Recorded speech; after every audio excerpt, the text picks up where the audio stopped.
Ala asyrafil anbiya'i wal mursalin wa ala alihi wa sahbihi ajma'in, amma ba'du. Hadirin rahimakumullah. Pertama-tama marilah kita panjatkan puji syukur kehadirat Allah. Marilah kita ucapkan bersama dengan ucapan alhamdulillahirabbil alamin. Mudah-mudahan pengajian yang kita selenggarakan ini tiap-tiap malam Kamis oleh Allah dijadikan pengajian yang senantiasa diridhoi, pengajian yang menjadikan kita semua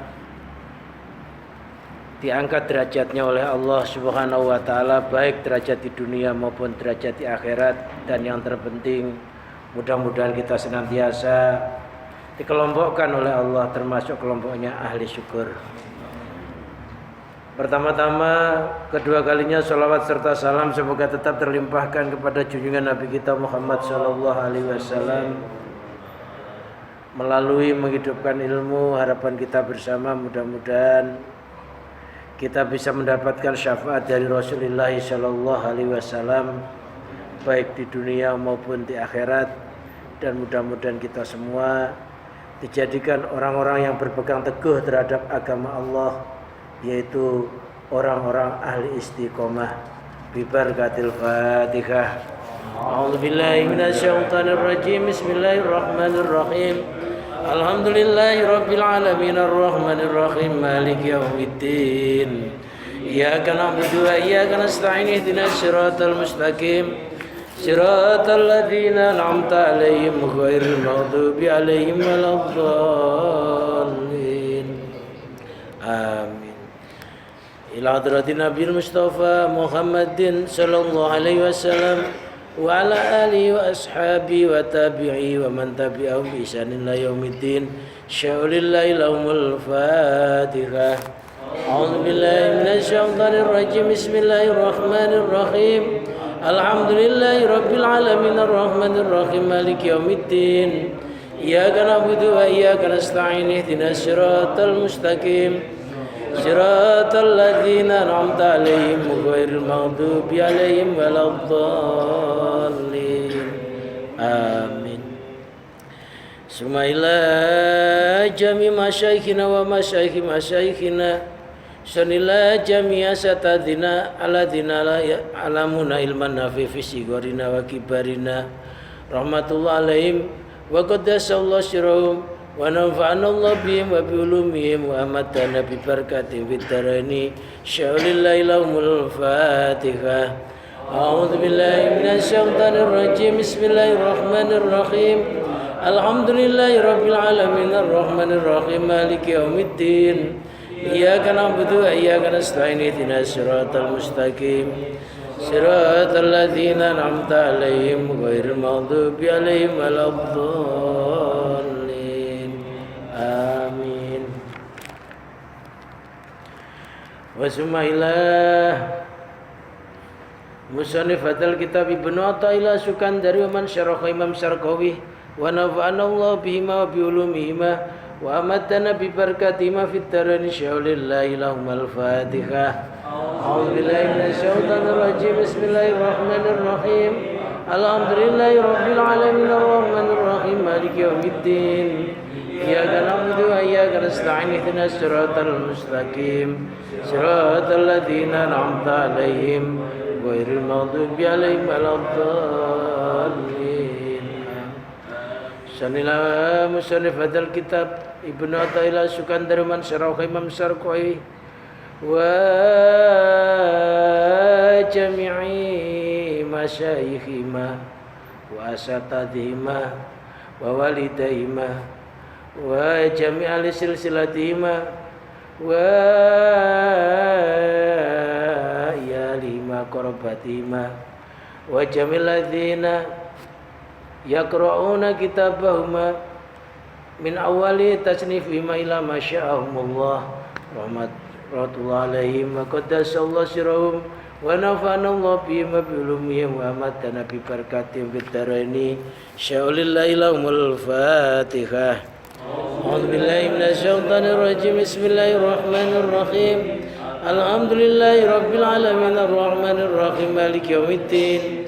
إياك نعبد وإياك نستعين اهدنا الصراط المستقيم صراط الذين أنعمت عليهم غير المغضوب عليهم ولا الضالين آمين ثم إلى جميع آبائنا وأمهاتنا وأجدادنا وجداتنا وعمنا وعماتنا وخالنا وخالاتنا وإخواننا وأخواتنا khususan abawai man biadal majlis al-ayamin wal amwat walisifaim walisalamatihim walisalamati dinihim wa dunyahum wa ukrahum sya'ulillahi lahumul fatihah. A'udhu billahi minasyaitanir rajim. Bismillahirrahmanirrahim. Alhamdulillahi rabbil alamin arrahmanir rahim maliki yaumiddin. Iyyaka na'budu wa iyyaka nasta'in ihdinas siratal mustaqim صراط الذين أنعمت عليهم غير المغضوب عليهم ولا الضالين آمين صل على أرواح أنفسنا وزوجاتنا وأولادنا وبناتنا وإيالنا وقرباتنا وجميع أصحاب الحقوق علينا وجميع إخواننا في الله ولصفائهم ولسلامتهم ولسلامة دينهم ودنياهم وأخراهم شاء لله لهم الفاتحة. أعوذ بالله من الشيطان الرجيم. بسم الله الرحمن الرحيم.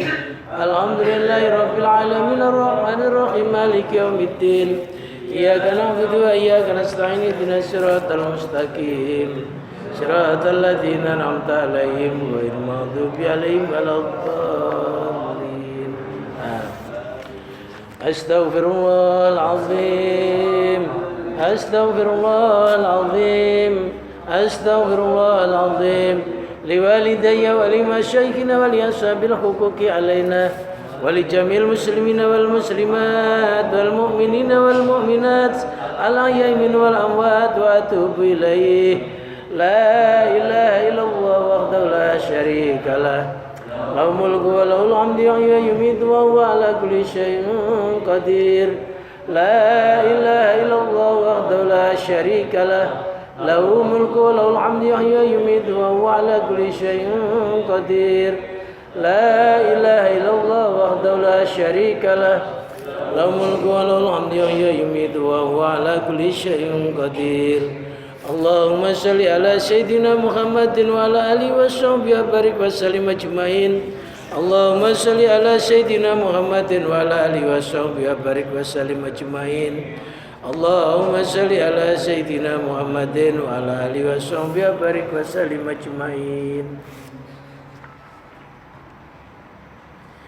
Bismillahirrahmanirrahim. Anta ila khilmihi idza ata'tahu ahwaju minka ila khilmihi idza a'saitahu. Itu a'saitahu. Anta ila khilmihi, engkau kepada santunannya Allah. Idza ta'tahu, ketika engkau melakukan ketaatan. Ahwaju minka ila khilmihi, itu lebih dibutuhkan, itu lebih membutuhkan kepada santunannya Allah terhadap dirimu. Idza asaitahu, ketika engkau mendurhakainya.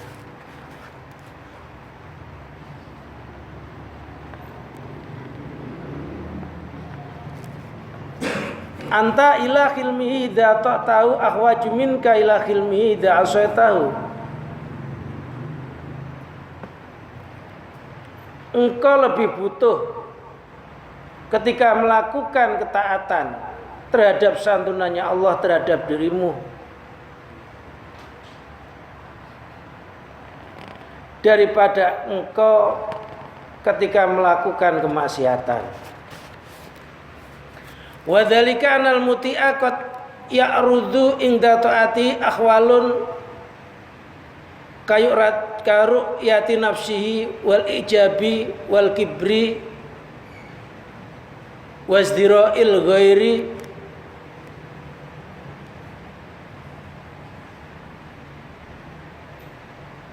wastihqaqihil jazaa'a ila ghairi dzalik min kabairil qulub Wadzalika anal muti'a, yang demikian itu, anal muti'a, sesungguhnya orang yang taat itu qad yu'radu ingda taati, terkadang terhalang ketika melakukan taat, atau dihalang-halangi ketika melakukan ketaatan, atau terjadi ketika melakukan ketaatan ahwalun, beberapa kondisi.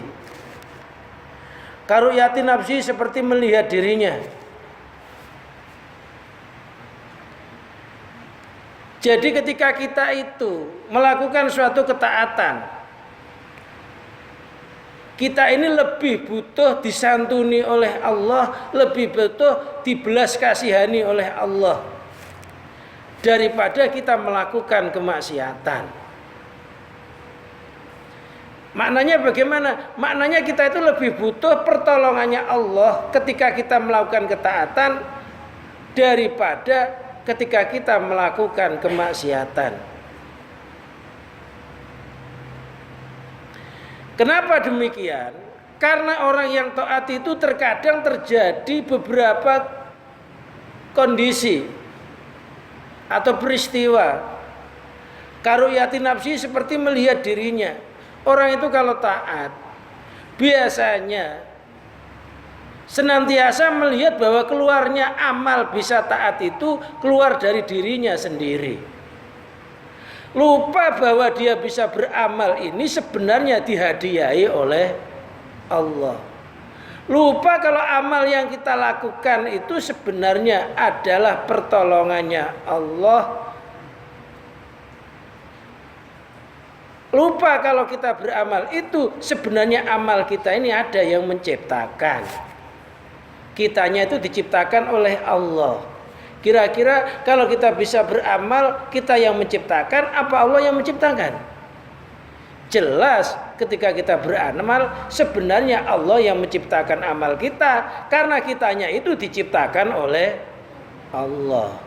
Tapi kadang-kala lupa, hatinya putus dari Allah, seolah-olah yang beramal itu kita sendiri. Akhirnya ketika bisa beramal merasa punya daya dan kekuatan. Orang ketika berbuat ketaatan merasa daya dan kekuatan taat itu timbul dari dirinya sendiri, maka amal tersebut amal yang mardud, ditolak oleh Allah. Oleh karena itulah kita senantiasa butuh santunannya Allah, butuh kasih sayangnya Allah. Karena kalau kita nggak disayang oleh Allah, nggak dirahmati oleh Allah, ngaku-ngaku amal itu keluar dari diri kita sendiri, merasa bisa menciptakan amal, pada yang bisa menciptakan amal itu Allah, itu sebenarnya adalah perbuatan dosa yang besar. Bukan pekerjaannya, diaku pekerjaannya. Bukan ciptaannya, diaku ciptaannya.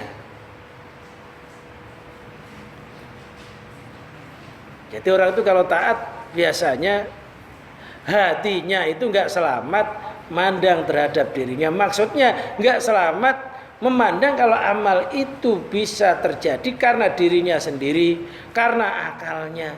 Enggak ngerti sebenarnya karena Allah. Makanya setiap orang beribadah itu suruh niati lillahi ta'ala. Itu menunjukkan bahwa amal itu bukan miliknya, bukan karenanya, tapi karena Allah dia bisa beramal.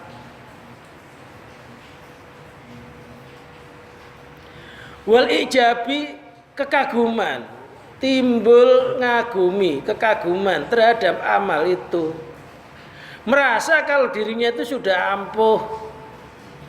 Ada yang merasa ada yang orang ahli puasa merasa bahwa dengan puasa itu dirinya jadi ampuh, memandang orang yang enggak berpuasa kayak dia dianggap kecil. Dalam hatinya terbesit, kalau bukan saya jarang melakukan orang kuat puasa kayak begini ini. Karena sudah merasa puasa Senin Kemis istiqomah, kadangkala menganggap orang yang nggak bisa kayak puasa Senin Kemis kayak dia itu dianggap kecil. Atau orang itu ahli sholat tahajud. Ketika orang itu ahli sholat tahajud, kadangkala memandang orang lain yang nggak bisa sholat tahajud kayak dia dianggap kecil, atau sholat duha, atau membaca Quran. Ternyata dalam ketaatan ini banyak penyakit. Itu namanya penyakitnya ketaatan. Diantaranya adalah melihat taat itu keluar dari dirinya sendiri. Yang kedua, kagum terhadap prestasi yang dia raih, lupa bahwa prestasi itu sebenarnya pertolongannya Allah. Atau orang yang sudah umroh, yang sudah haji, kadangkala juga tertimbul rasa kekaguman. Bukannya rasa syukur terhadap ibadahnya, karena Allah telah menggerakkan dia bisa beribadah ke tanah haram. Dan kesempatan bisa beribadah ke tanah haram yang begitu itu tidak dimiliki oleh banyak orang. Akhirnya ketika dia bisa umroh, bisa haji, hatinya bersyukur karena oleh Allah digerakkan bisa di sana, digampangkan jalannya. Bukan malah bangga diri atau kagum. Ya apa aja, kayak kita bisa ngaji ini ya bersyukur. Di usia yang sudah tua masih oleh Allah digerakkan, punya kesempatan bisa ngaji. Ya kita isinya hanya bersyukur. Karena nggak ada sesuatu yang lebih mulia daripada ilmu. Nah, sampai orang itu berilmu tidurnya aja dihitung ibadah.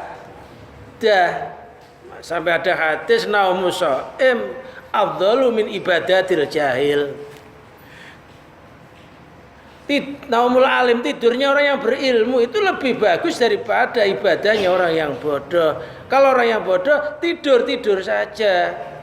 Tapi kalau orang alim ketika sebelum tidur dia berdoa, diniati tidurnya untuk kekuatan ibadah. Nanti kalau sholat biar gak ngantuk. Nanti kalau sholat subuh biar gak kesiangan.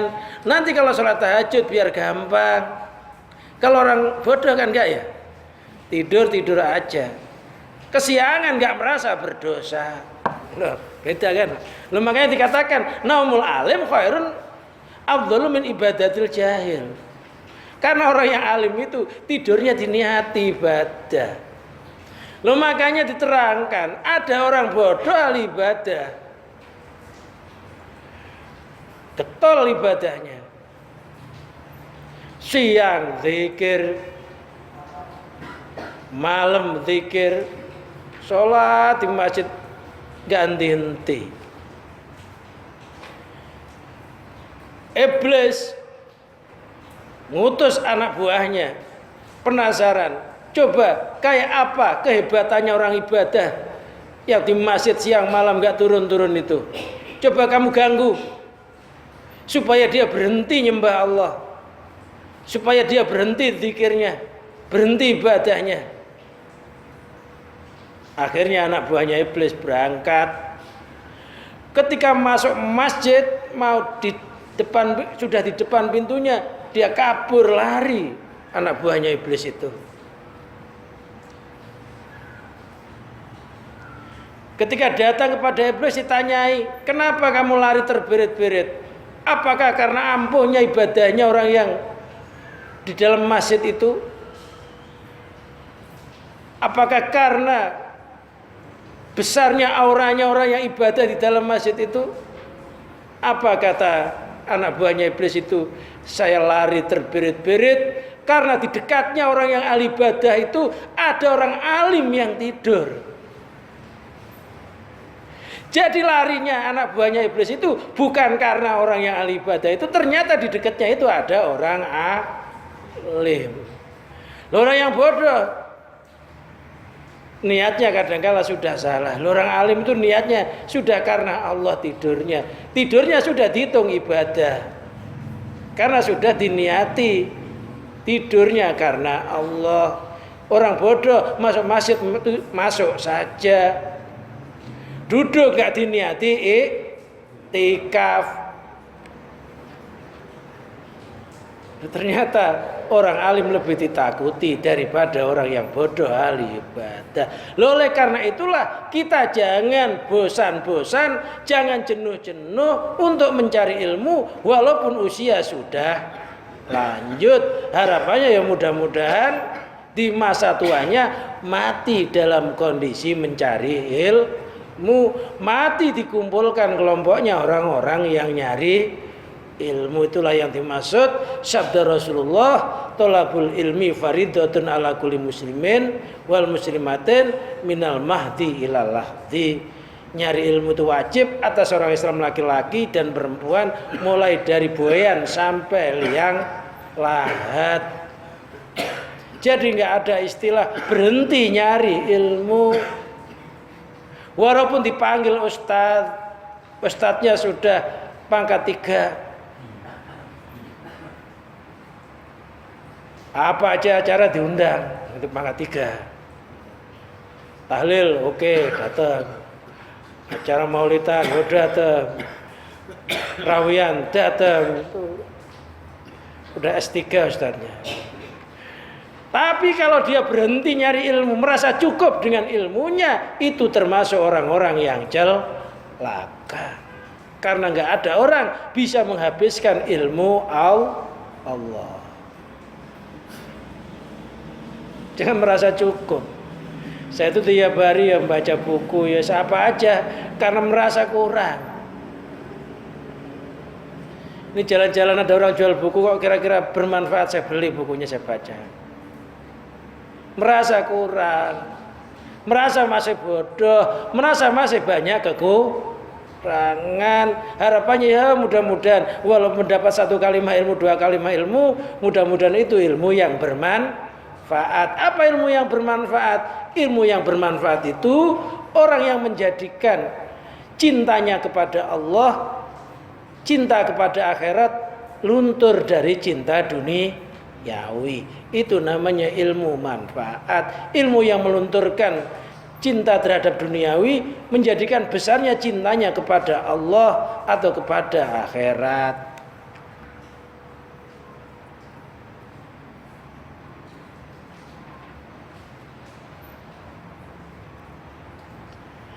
Wal kibri, sombong, merasa besar diri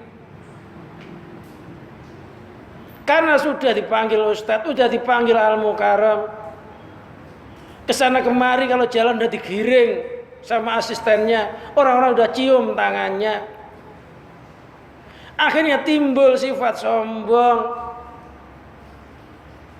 Memandang orang yang nyium itu lebih kecil ilmunya. Memandang orang-orang yang dihadapi itu nggak ada apa-apanya. Loh padahal dia nggak ngerti al-a'malu bi khawatimiyah. Amal-amal itu dihitung akhirnya. Bisa jadi orang yang kita anggap itu muridnya nanti bisa matinya husnul khotimah, bisa jadi gurunya berbalik su'ul khotimah. Kita nggak tahu nasibnya orang. Karena nanti yang dihitung itu akhirnya. Banyak orang alim ketika mau mati dicopot kealimannya. Naudzubillah min dzalik. Banyak orang yang durhaka kepada Allah, mau mati aja taubat, sholat, mati dalam kondisi sujud. Matinya husnul khotimah. Kita nggak tahu akhir nafas kita itu. Tapi kita sekarang berusaha menjadi orang-orang ahli ibadah, berusaha mencari ilmu, berusaha istiqomah ibadah. Harapannya mudah-mudahan itu adalah nanti jadi akhir hidup kita. Kita begini itu harapannya mudah-mudahan mati kita nanti termasuk orang-orang yang nyari ilmu, kan gitu ya.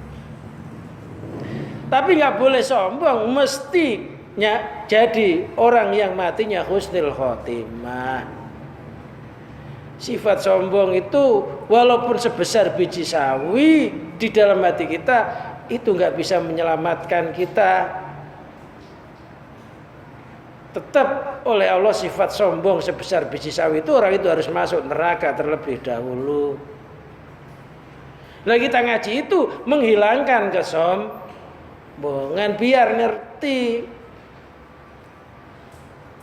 biar nggak congkak. Biar jadi orang zahirnya biasa-biasa saja, tapi hatinya kenal Allah.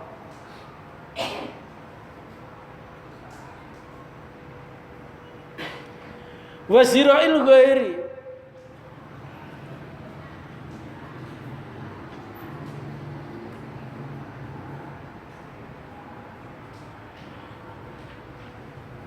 dan memandang rendah terhadap lainnya, menyombongkan terhadap lainnya, atau memandang rendah terhadap lainnya, menyombongkan diri terhadap lainnya. Makanya penyakitnya orang yang ahli ilmu, orang alim sama orang bodoh, itu penyakitnya masih banyak orang yang alim. Kenapa? Karena orang yang alim itu hatinya nggak selamat, mandang orang yang ilmunya lebih rendah dari dia itu lebih kecil. Hatinya nggak selamat, memandang orang yang ibadahnya lebih kecil dari dia itu nggak ada apa-apanya. Loh, kalau orang bodoh itu biasanya hatinya kepengen menjadi orang yang alim, pengen hatinya menjadi orang yang ahli taat, ahli ibadah, pengen niru orang-orang yang berilmu. Tapi orang yang berilmu memandang rendah kepada orang yang bodoh.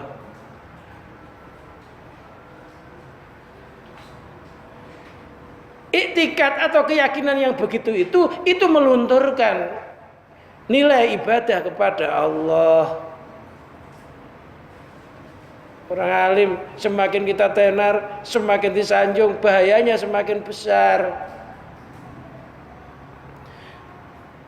Di Kediri, ya ini walaupun ini sedikit kan babnya. Di Kediri itu ada namanya Kiai Hayat, Bendo Kediri, Pare. Kiai Hayat itu kalau akhir usana tutupan pengajian tahunan pondok pesantren, ini yang diundang itu nggak kayak umumnya pesantren-pesantren yang lain. Pesantren-pesantren yang lain itu yang diundang ya ceramah, tablik. Loh, Kiai Hayat itu loh, kalau penutupan pengajian yang diundang itu kalau zaman dulu nasi daria, layar tancap, reok, malah budaya, dangdut, sampai hampir-hampir kiai itu ingkar. Loh, padahal Kiai Hayat itu kiai terkenal, kiai alim, waro. Loh, kok akhir usananya, akhir penutupan tahun pengajian, kok ngundangnya begitu? Suatu saat ada seorang kiai yang nanya sama Kiai Hayat itu, Pak Kiai, pesantren ini kayaknya nggak pesantren yang lain. Masa penutupan pengajian yang diundang kok jaranan, yang diundang kok nyanyi-nyanyian, kok layar tancap, kok nggak yang kayak lain, tablik akbar. Kata Kiai Hayat, saya tuh lebih seneng kayak begini nih. Ketika saya mengadakan tablik akbar, yang saya undang para ulama-ulama, ketika mereka saya dudukkan di depan, itu hati mereka nggak selamat dari merasa lebih alim saya daripada si samping saya. Kata samping saya, lebih alim saya daripada belakang saya. Kata belakangnya, lebih alim saya daripada pengunjung-pengunjung yang dapatnya hanya snack itu. Ketika orang itu begitu, itu mukanya sudah nggak kayak manusia. Ada yang muka sapi, ada yang muka kerbau, ada yang muka kambing, ada yang muka monyet. Menurut muka safa saya, itu sudah nggak berwujud orang. Mendingan saya datengin yang maksiat sekalian, dia nggak sombong dengan taatnya. Paling maksiat sombong dengan taatnya. Paling habis itu dinasihati ya tobat gitu ya. Itu alasannya Kiai Hayat kenapa nggak mendatangkan tokoh-tokoh kiai ketika penutupan pengajian tahunannya. Ternyata orang yang diundang itu ya memang nggak selamat benar ya.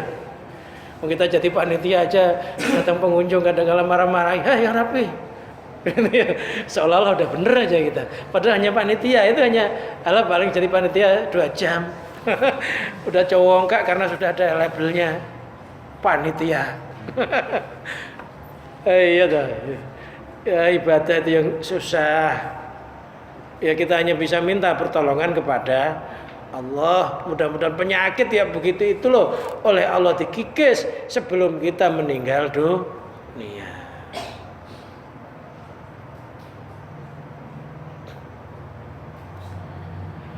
Wastiqaqihil jazaa wastiqaqihil jazaa.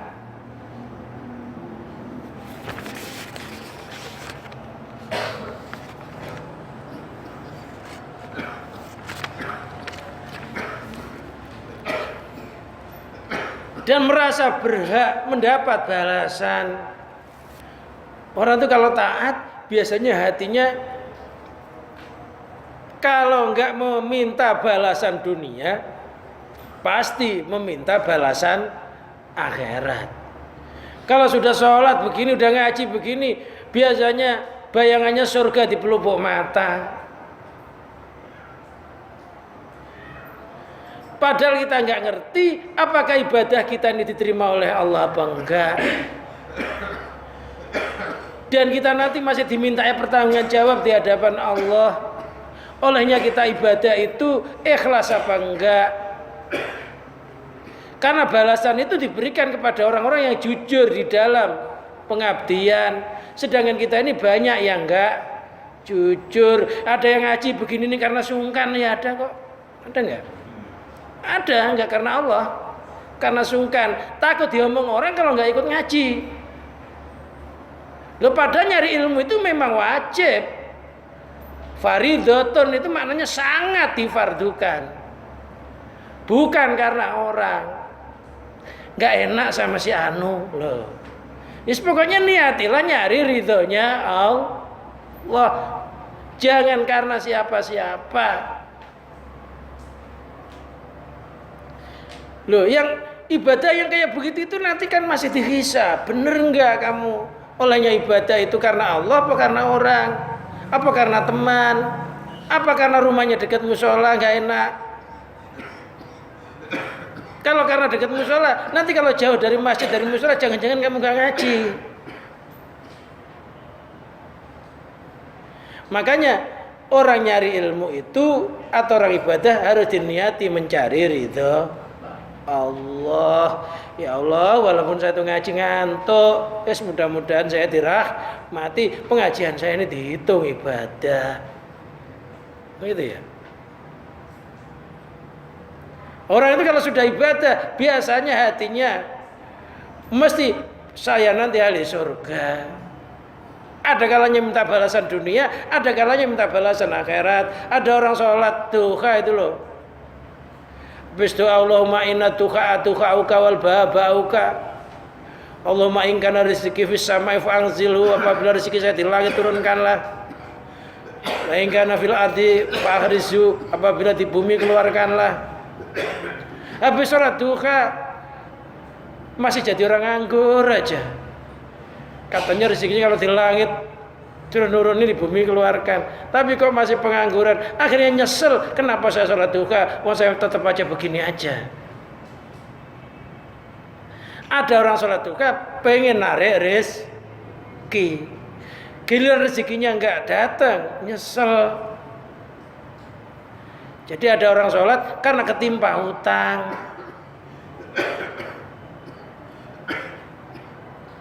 Ada orang sholat karena pailit. Ada nggak ya? Ada karena utangnya banyak baru sholat. Giliran sudah bisa bayar lupa lagi. Giliran lagi kere ingat sama teman-teman. Giliran sukses nengok aja nggak mau. Lupa purwodeksinonya. Lupa terhadap awal mula kejadiannya.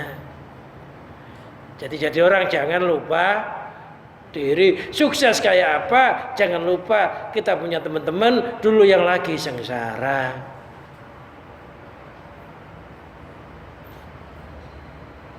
Ila ghairi dzalik, kepada selainnya yang telah disebut min kabairil qulub, nyatanya dari beberapa dosa besarnya hati. Yang kayak begitu itu dosa besarnya hati, yaitu kagum amal, merasa sombong, merendahkan orang lain, merasa berhak diganjar.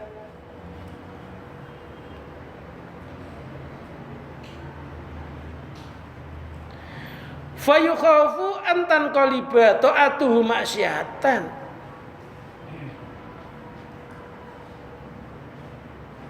Maka dikhawatirkan terbalik ketaatannya menjadi maksiat. Kalau taat isinya itu adalah kagum amal, ngelihat amal keluar dari dirinya, merasa sombong, meremehkan orang lain, merasa lebih berat diganjar.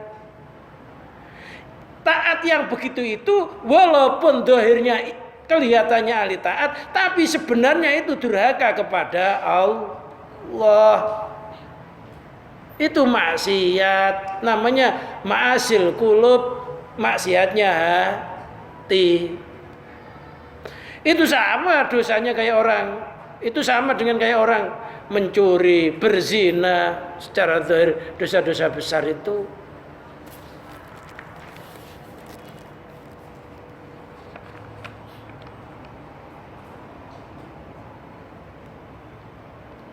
Pokoknya berdoa sama Allah setiap ibadah, ya Allah, janganlah kau jadikan saya orang-orang yang hatinya berpenyakit. Jagalah hati saya dari durhaka kepadamu, jagalah jasad saya dari durhaka kepadamu.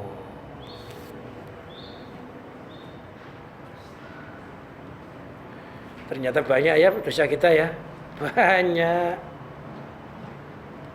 Walaupun yang ngajikan ini lebih banyak daripada yang diajikan. Kadang-kadang kita udah ngaji begini, udah ngerti, giliran terjadi bener ya lupa kok. Iya kan ya? Lupa ya? Waktu ngaji gini kayak sadar gitu ya. Ketika terjadi bener ya lupa. Susah kalau nggak ditolong oleh Allah. Wal asyiru bama tahmilu maksiatuhu al-khadari wal khawfi min rabbih. Wal asyi, orang yang durhaka, rubbama ta'milu maksiatuhu al-khadar, terkadang maksiatnya mendorong atas rasa takut mirabi dari Tuhannya. Orang ahli maksiat itu terkadang maksiatnya mendorong rasa takut dari Tuhannya. Banyak orang ahli maksiat ketika habis mencuri, habis berbuat maksiat, sadar, ya Allah, ampuni dosa saya ya Allah. Orang ahli maksiat ketika melakukan maksiat, kadangkala dengan maksiat itu terdorong rasa takut kepada Allah. Takut maksiatnya enggak diampuni oleh Allah, takut dosanya enggak diampuni oleh Allah.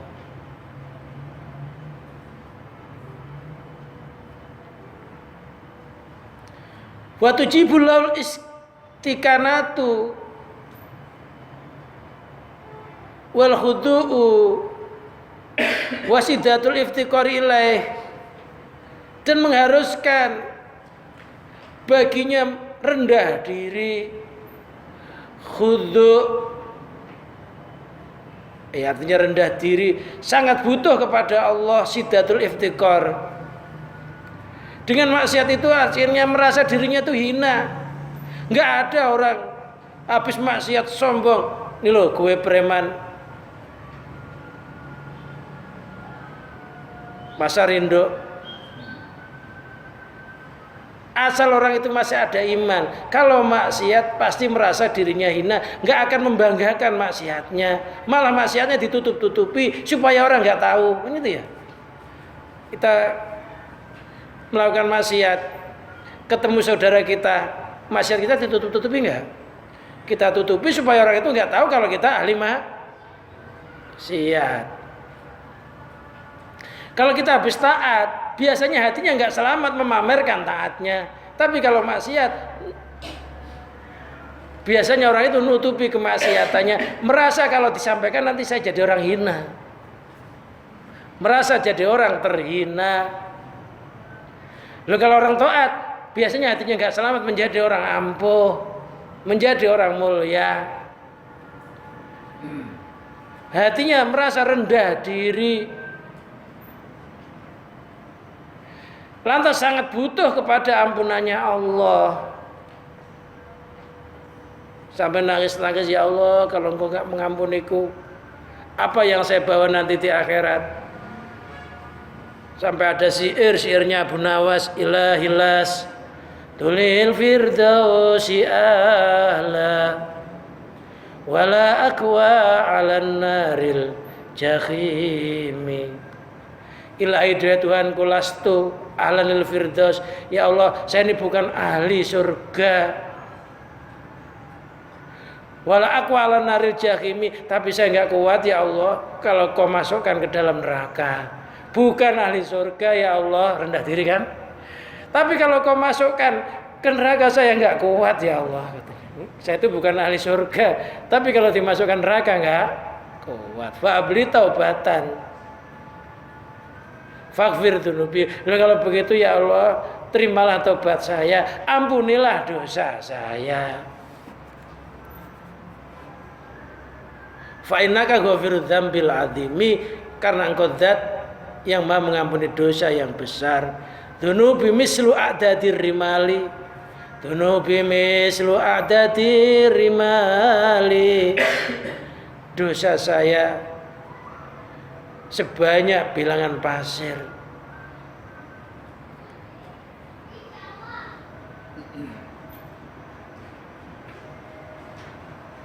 Nanti apa yang saya pertanggungjawabkan di hadapanmu ya Allah?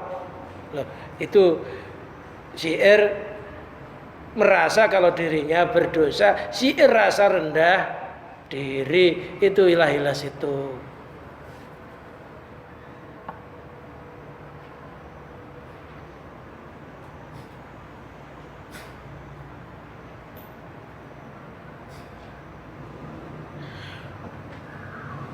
Falidzalika kanal abdu ila khilmillahi idza ata'ahu ahwaju minhu ila khilmihi idza asahu.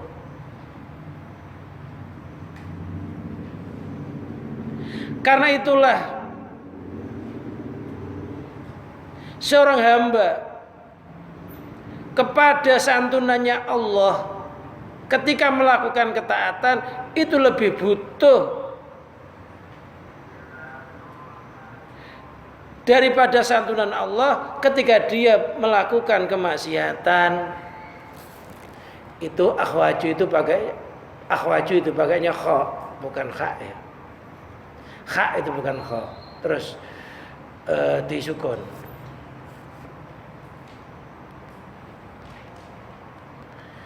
Karena itulah ketika seorang hamba melakukan ketaatan itu lebih butuh disantuni oleh Allah daripada ketika dia melakukan kemaksiatan. Karena kalau maksiat itu sedikit rasa bangganya. Enggak ada orang maksiat hatinya terbesit saya ini ahli surga. Tapi kalau orang taat biasanya terbesit saya ini ahli surga. Padahal enggak ngerti kadang kala taatnya masih cacat.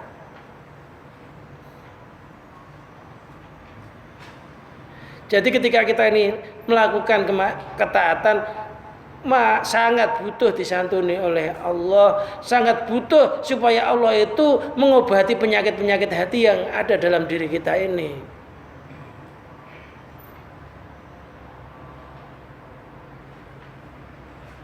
Wa hadza ziyadatu tahdhirin min ru'yati istiqaqil wusul bil a'mal. Keterangan ini merupakan keterangan menambah rasa takut dari melihat berhaknya wusul dengan beberapa amal. Biasanya orang itu kalau sudah amalnya banyak, hatinya merasa pasti saya ini sudah orang yang sudah sampai kepada Allah. Saya ini orang yang sudah diampuni dosanya oleh Allah. Saya ini layak dianggap al-mukarram, dianggap ustadz umpamanya. Keterangan ini menakut-nakuti, jangan sampai hati kita itu kayak begitu. Merasa bangga jadi orang ahli ibadah, sehingga menghina orang lain atau merendahkan orang lain atau dirinya itu merasa lebih selamat daripada lainnya. Fa inna dzalika ghalatun, iktikat yang kayak begitu itu merupakan ghalatun, kebodohan, keluputan, wajahlun, bodoh. Orang yang kayak begitu itu luput dan bodoh terhadap dirinya. Itu perlu pengkajian kembali. Penyakit-penyakit begini itu menghinggapi para kiai, para ustadz, orang-orang yang sudah ibadah tahunan, bahkan kadang-kala sepanjang umurnya, kadang-kala penyakit gini ini belum hilang kok. Yaqulullahu tabaraka wa ta'ala, Allah berfirman melalui hadis qudsi, ana indal mukasirati qulubi, indal mukasirati qulubuhum min ajli. Aku bersama dengan orang-orang yang hatinya hancur karena aku. Allah itu bersama orang-orang yang hatinya hancur karena aku, yang hatinya susah karena banyaknya maksiat, dia nyesel, akhirnya memperbanyak istighfar kepada Allah. Takut dengan maksiatnya, kalau dia mati belum diampuni oleh Allah. Allah itu bersama orang-orang yang ahli maksiat tapi sadar dengan kemaksiatannya. Allah bersinggah sana di hatinya orang-orang yang kayak begitu itu. Tapi Allah enggak bersinggah sana kepada hatinya orang-orang yang alim, yang sudah dipanggil al-mukarram, sudah dipanggil ustadz, yang hatinya penuh dengan kesombongan, hatinya penuh dengan rasa kagum terhadap amalnya, hatinya penuh memandang orang lain lebih rendah daripadanya. Allah enggak di situ. Artinya Allah enggak merahmati ulama yang kayak begitu itu, tapi Allah merahmati orang yang ahli maksiat, orang bodoh tapi hatinya nyesel dengan kemaksiatannya, bodoh merasa dengan kebodohannya, pengen kayak orang yang alim.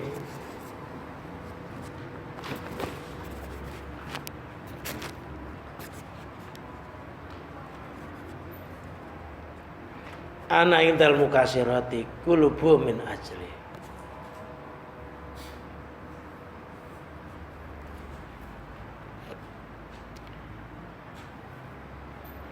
Ini hadis riwayat Imam Al-Ajaluni. Auhallahu ta'ala ila ba'dil anbiya alaihissalam. Allah, ini hadis qudsi juga. Hadis qudsi itu firman Allah yang tidak melalui perantaraan malaikat Jibril. Kalau firman Allah itu melalui perantaraan malaikat Jibril itu dimushafkan menjadi Quran yang 30 juz itu. Kalau firman Allah yang enggak melalui malaikat Jibril itu namanya hadis qudsi. Allah ta'ala ila ba'dil anbiya, Allah memberikan wahyu kepada sebagian para nabinya alaihimussalam, kul li ibadi as-siddiqina. Kul, katakanlah Muhammad, li ibadi kepada hamba-hambaku as-siddiqina yang ahli jujur, yang jujur, layak taru fa ini in akim alaihim adli wa qisti wa adibuhum. Katakanlah janganlah mereka tertipu. Fa ini in akim alaihim adli wa qisti wa adibuhum. Karena saya ketika menegakkan atas mereka sifat adilku, wa adibuhum, maka saya menyiksa mereka ghairu zalimin, tanpa ada niaya. Suruh mengatakan kepada orang-orang ahli ibadah, orang-orang yang ahli sholat, orang-orang yang ahli zikir, yang hatinya sudah merasa ikhlas, ibadahnya orang yang sudah tingkatan sidikin, yang sudah jujur, zahirnya sholat, hatinya ya sholat. Ketika mereka merasa kayak begitu itu dan Allah menegakkan keadilannya, maka orang itu maka Allah akan menyiksa mereka tanpa kedzaliman. Maksudnya apa? Ketika orang itu menjadi orang ahli ibadah, merasa dirinya bisa ikhlas, tapi lupa yang menciptakan dia bisa ibadah itu Allah, yang menjadikan dia bisa ikhlas itu Allah. Itu kalau dihisab melalui keadilan Allah, maka orang itu jadi disiksa. Loh, kalau sampai orang itu nggak disiksa, itu karena dirahmati oleh Allah. Keyakinan hatinya yang kayak begitu itu Allah ngampuni. Jadi sebenarnya kita itu masuk surga bukan karena amal kita, tapi karena kasih sayangnya Allah. Karena zat yang menggerakkan kita bisa beramal itu, bukan wujudnya amal kita itu.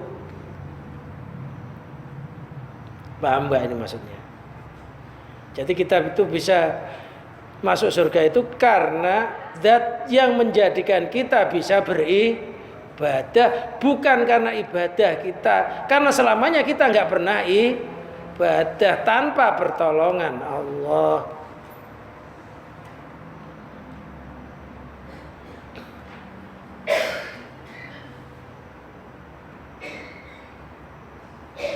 Wa qul ibadil khotiina,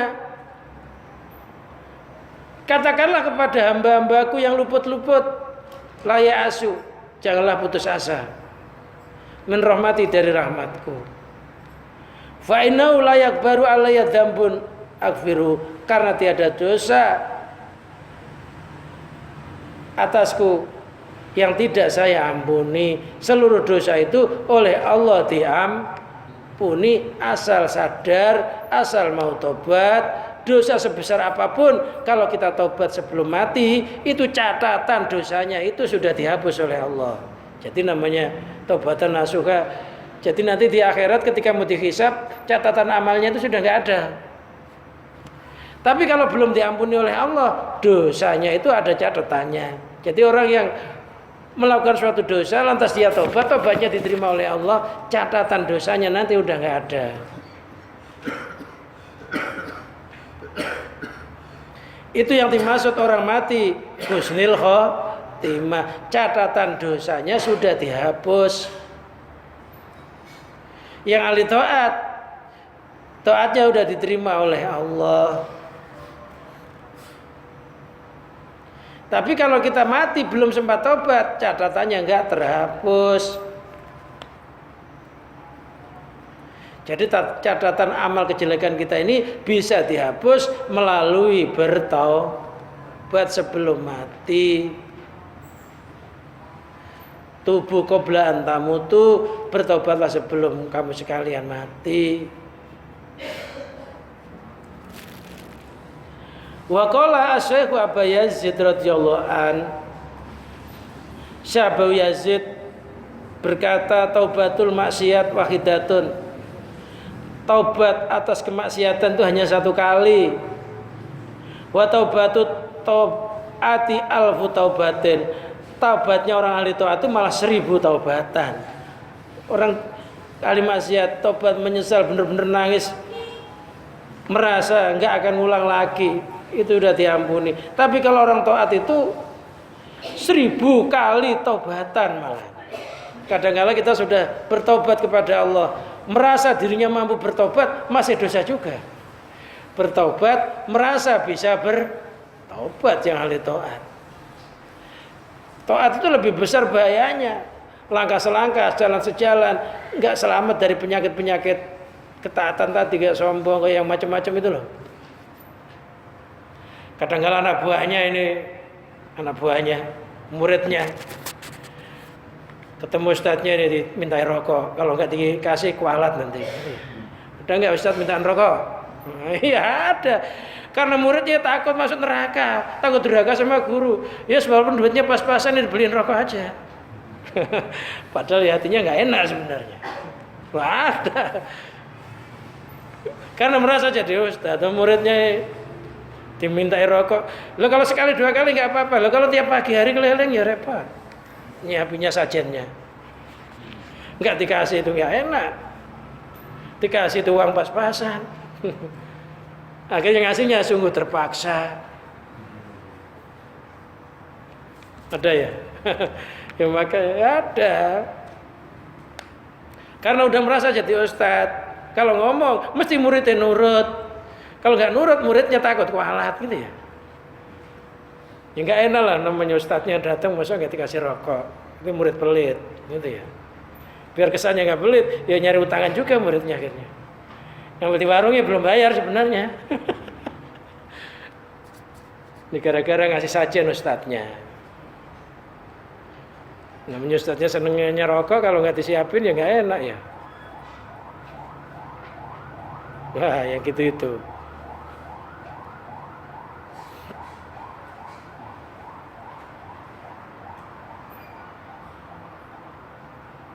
Nah itu ustadznya kalau datang sama muridnya, kok muridnya nggak menjamu. Biasanya hati ustadznya ya kecewa kan itu ya.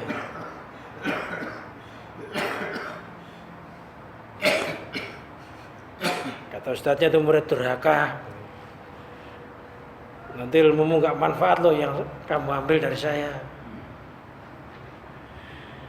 Wa kana sallallahu alaihi wasallam idza shalla astaghfara salasan ta'liman lil ummah fi syu'ud taksir.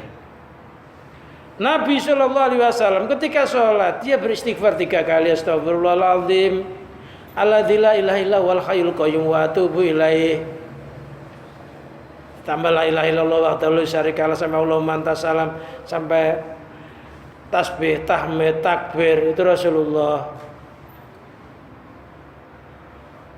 Takliman al umat karena ngajari umatnya fi syuhudi taksir di dalam memandang keteledoran karena umatnya itu banyak teledarnya walaupun itu orang alim juga nggak selamat dari kealimannya, ada penyakitnya orang alim apalagi yang bodoh, yang alim aja penyakitnya banyak apalagi yang bodoh lebih banyak lagi. Jadi istighfarnya Rasulullah itu bukan karena Rasulullah berdosa, karena Rasulullah itu maksum, orang yang terjaga dari dosa, baik dosa kecil maupun dosa besar itu Nabi. Tapi Rasulullah tetap membaca istighfar. Baca astagfirullahaladzim 3 kali, la ilaha illallah wahdahu la syarika lah, Allahumma anta salam, membaca tasbih, tahmid, takbir 99.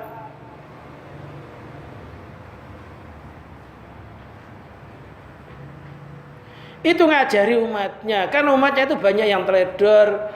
Kalau dia selamat dari dosa zahir, belum tentu selamat dari dosa batin. Wa illa fala istighfar min taatin. Kalau begitu nggak ada istighfar dari ketaatan. Kalau taat itu nggak ada penyakitnya, orang ahli taat nggak usah istighfar.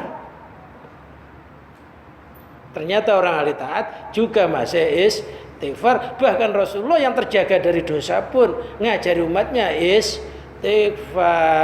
Rasulullah sampai 70 kali sampai 100 kali istighfar itu. Padahal dosa awal, dosa akhir udah diampuni oleh Allah. Kita yang belum tahu diampuni apa enggak. Teledor setiap hari.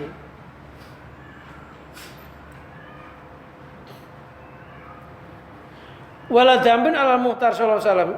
Enggak ada dosa atas Nabi Muhammad sallallahu alaihi wasallam. Jadi istighfarnya Nabi itu, rajinnya ibadahnya Nabi itu ngasih contoh terhadap umat. Orang itu enggak boleh bersandar kepada ketaatannya, tapi harus nyandar kepada zat yang menciptakan taatnya. Yang ahli maksiat enggak boleh putus asa dengan kemaksiatannya, karena kasih sayangnya Allah itu membalap kemurkaannya asal orang tersebut mau bertobat. Wallahu alam bishawab. Ayo mungkin ada yang ditanyakan. Ya kisah-kisahnya orang alim maksiat jadi orang alim baik ya banyak cerita-cerita itu. Intinya dalam pelajaran ini yang ahli taat jangan henti-henti mohon ampun kepada Allah karena taat itu juga ada penyakitnya. Sebagaimana orang ahli maksiat nggak boleh henti-henti meminta ampun kepada Allah karena kemaksiatan yang dibawa mati itu nanti akan jadi catatan hitam buku catatan amalnya. Jadi sama, bahkan kata Abu Yazid kalau ahli taat itu malah 1000 kali taubat, ya ahli maksiat cukup 1 kali katanya. Udah, kita tutup kajian kita pada malam hari ini. Mudah-mudahan pengajian ini bisa mengobati penyakit hati kita. Kalau kita ahli taat, ya mudah-mudahan disembuhkan dari seluruh penyakitnya orang ahli taat. Yang ahli maksiat mudah-mudahan segera dijadikan sadar diri, segera bertobat sebelum mati, sehingga kita semua mudah-mudahan menjadi orang-orang yang dosa zahir, dosa batin diampuni oleh Allah Subhanahu wa taala. Mudah-mudahan khususnya jamaah pengajian ini dan umumnya ya warga Masjid Al-Amin ini mudah-mudahan diampuni oleh Allah, masuk surga tanpa dihisab bi barakatil Fatihah. A'udzubillahi minasyaitonir rajim.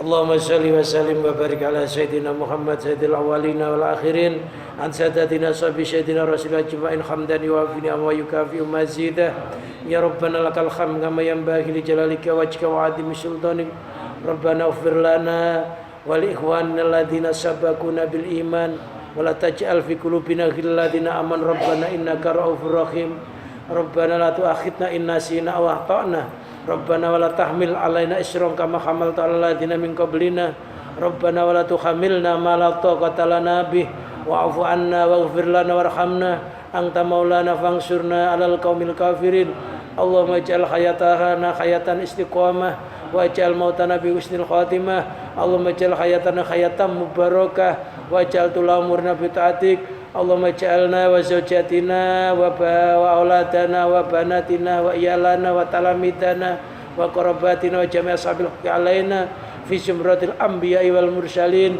wa fi zumratil awliya'i kal muttaqin wa fi zumratil ulama'i kal amilin Rabbana atina fid dunya hasanah wa fil akhirati hasanah wa qina adzabannar sallallahu ala sayyidina Muhammadin wa ala alihi wa sahbihi barik wa salim wa akhiru da'wana anil hamdulillahi rabbil alamin. Wassalamualaikum warahmatullahi wabarakatuh.